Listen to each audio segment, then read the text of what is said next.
Em outubro de 1962, durante 13 dias que pareceram uma eternidade, o mundo não esteve apenas em perigo.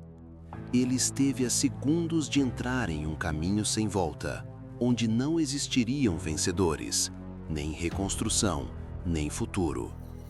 E o mais assustador é que tudo poderia ter começado sem aviso, sem declaração, sem tempo para reação. Apenas com uma decisão tomada rápido demais, no lugar errado, por alguém que acreditava estar fazendo a coisa certa. E naquele instante, a Guerra Fria deixou de ser fria. Ela ficou perigosamente quente. Não era mais um jogo de ameaças ou discursos ideológicos. Era real. Mísseis estavam armados, submarinos prontos para atacar. Líderes esperando, pressionados, cercados por incertezas. E o destino da humanidade não dependia de certezas, mas de medo, erros de interpretação e da possibilidade de que alguém, em algum ponto do sistema, agisse antes de entender o que realmente estava acontecendo. No centro da Guerra Fria existia um paradoxo que sustentava toda aquela tensão. Duas superpotências, Estados Unidos e União Soviética, com poder suficiente para destruir o planeta inteiro, presas em um confronto que não podia acontecer de verdade. Porque se acontecesse, significaria o fim de tudo. Então, em vez disso, lutavam em silêncio. Disputavam influência, travavam guerras indiretas, investiam em espionagem, testavam limites. Era um equilíbrio que não existia por paz, mas por medo. Um medo constante, invisível, que mantinha o mundo em pé e, ao mesmo tempo, à beira do colapso. Depois da Segunda Guerra Mundial, o mundo nunca mais foi o mesmo. A Europa, que antes dominava o cenário global, estava em ruínas, economicamente destruída, politicamente enfraquecida. E foi nesse vazio que surgiram dois gigantes com visões opostas de futuro. De um lado, os Estados Unidos, defendendo o capitalismo, o mercado aberto e a democracia. Do outro, a União Soviética, sustentando o comunismo, o controle centralizado e a expansão de sua influência sobre o leste europeu e além. Cada lado acreditava estar moldando o mundo. Cada lado acreditava que o outro precisava ser contido a qualquer custo. Mas por trás dessa disputa ideológica existia algo ainda mais perigoso: a falha humana. Líderes que interpretavam sinais de forma errada, informações incompletas que eram tratadas como verdades absolutas, suposições que se transformavam em decisões irreversíveis. Em um mundo armado com armas nucleares, um pequeno erro não era apenas um erro, era uma sentença. E no início da década de 60, esse risco já não era mais teórico. Ele estava crescendo, silenciosamente, inevitavelmente. Em 1959, uma revolução em Cuba muda completamente o jogo. Um novo governo assume o poder e se aproxima da União Soviética. Para os Estados Unidos, isso não era apenas uma mudança política, era uma ameaça estratégica praticamente dentro de casa. Tentativas de derrubar esse governo falham, especialmente na invasão da Baía dos Porcos. E esse fracasso não foi apenas uma derrota militar, foi um sinal de fraqueza. E onde há fraqueza, surge oportunidade. A liderança soviética enxergou isso com clareza. Os Estados Unidos já possuíam mísseis nucleares posicionados na Turquia, capazes de atingir território soviético em pouco tempo. Do ponto de vista de Moscou, o jogo estava desequilibrado. E a solução encontrada foi ousada e extremamente arriscada: levar mísseis nucleares para Cuba, colocar os Estados Unidos sob a mesma pressão, mudar o equilíbrio de poder de forma imediata. O plano avançou em segredo absoluto. Navios atravessaram o Atlântico carregando equipamentos, tropas e ogivas nucleares. Instalações começaram a ser montadas rapidamente, escondidas ao máximo. O objetivo era simples: terminar tudo antes que os Estados Unidos percebessem. Mas a história raramente segue planos perfeitos. Em outubro de 1962, voos de reconhecimento americanos capturam imagens que mudariam tudo. Sombras longas no solo cubano, estruturas fora do lugar. Analistas observam cada detalhe em silêncio, até que a conclusão se torna inevitável. Aquilo não era defesa, eram bases de lançamento nuclear. E naquele momento, o mundo entra em uma nova fase, uma fase de medo real. A reação dentro do governo americano foi imediata, mas longe de ser unânime. Alguns defendiam um ataque aéreo imediato.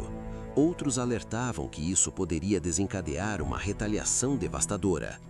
Uma invasão total foi considerada, assim como não fazer nada. Cada opção carregava consequências irreversíveis. Cada decisão era um passo no escuro. O presidente John F. Kennedy escolhe um caminho intermediário, uma quarentena naval ao redor de Cuba. Não chamaram de bloqueio, porque bloqueio significava guerra, e guerra era exatamente o que precisava ser evitado, mesmo com todos já se preparando para ela. Enquanto a Marinha Americana se posicionava, navios soviéticos continuavam avançando. A distância diminuía, a tensão aumentava. Cada quilômetro era uma pergunta sem resposta. Eles vão parar, vão recuar ou vão avançar até forçar um confronto direto? O tempo parecia desacelerar. O mundo assistia, mas via apenas uma parte da história. Nos bastidores, mensagens eram escritas, reescritas, atrasadas. Informações conflitavam, interpretações divergiam. Líderes tentavam entender não apenas o que estava acontecendo, mas o que o outro lado pretendia fazer. Então algo inesperado acontece. Alguns navios soviéticos diminuem a velocidade e começam a recuar. Por um momento, parece que a crise está sendo controlada. Mas essa era apenas a superfície da realidade. Porque enquanto a tensão parecia diminuir acima do mar, abaixo dele, tudo estava prestes a explodir. Um submarino soviético, isolado, sem comunicação com Moscou, cercado por forças americanas, enfrentava uma situação extrema. A tripulação estava há dias submersa. O ar começava a faltar. O calor era sufocante. O estresse aumentava a cada segundo. E então, explosões começam a ecoar ao redor. Cargas de profundidade lançadas pelos americanos para forçar o submarino a subir. Mas a tripulação não sabia disso.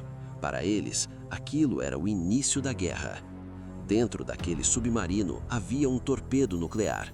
Uma única arma capaz de destruir uma frota inteira e iniciar uma reação em cadeia impossível de conter. O protocolo era claro. 3 oficiais precisavam concordar para lançar. 2 concordaram. Na mente deles, a guerra já havia começado. Esperar significava morrer. Atacar significava sobreviver. Era lógico, era esperado, era o próximo passo. Mas o terceiro homem hesitou. E naquele instante, toda a Guerra Fria deixou de ser um conflito entre países e se tornou algo profundamente humano. Uma decisão isolada, um julgamento no escuro, uma dúvida em meio ao caos. Ele decidiu não autorizar o lançamento. Contra o medo, contra a pressão, contra tudo que parecia inevitável naquele momento. Ele disse não, e com isso, a reação em cadeia que poderia ter levado a uma guerra nuclear foi interrompida antes mesmo de começar. A Guerra Fria, que estava a um passo de se tornar quente, recuou do abismo. Na superfície, as negociações continuaram. A comunicação entre Washington e Moscou se intensificou. A tensão começou a ceder e, eventualmente, um acordo foi alcançado. A União Soviética retiraria seus mísseis de Cuba. Os Estados Unidos removeriam discretamente seus mísseis da Turquia e se comprometeriam publicamente a não invadir a ilha. Para o mundo, parecia um final controlado, uma vitória da diplomacia.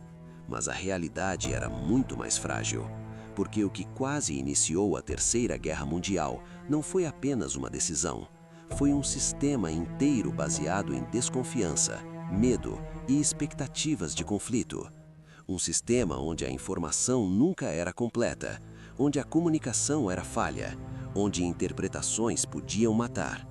Depois disso, ambos os lados passaram a entender o perigo real daquele modelo. Linhas diretas de comunicação foram criadas, protocolos ajustados, esforços feitos para evitar um erro irreversível. Mas a tensão nunca desapareceu completamente. A Guerra Fria continuou por décadas, carregando consigo a memória silenciosa daquele momento em que tudo quase acabou. Anos depois, a União Soviética colapsaria, os Estados Unidos se consolidariam como potência dominante e a Guerra Fria chegaria ao fim. Mas as forças que a alimentaram não desapareceram. Elas evoluíram, se adaptaram, se mantiveram. Porque a história raramente é definida apenas pelo que acontece,